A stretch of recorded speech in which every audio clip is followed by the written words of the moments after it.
日本今年夏天真的热疯了，热到连泡面都直接用冰水了。其实这是日清最近推出的新产品冷泡面，据说研发了整整5年时间。这个是泡菜味的，还有另外一款柠檬味的。但这个面现在太火了，我跑了10几家店，柠檬味毛都没看见，这杯泡菜味还是抢到的。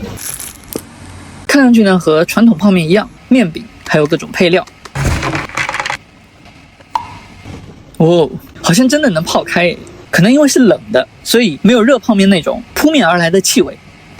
这人生第一口冷泡面，那必须得各位先吃，比热泡面更 Q 弹一些，冰冰凉凉的，口感和味道都很奇妙，酸酸辣辣，特别开胃。汤有一点盛港冷面的感觉，带一点泡菜的酸辣味。但我感觉这个面的评价应该会非常两极分化，不用热水就能泡，只可惜保质期只有半年，不然绝对是无敌防灾食物。现在虽然说超难买，所以如果碰见了，千万别犹豫，一定要试一试。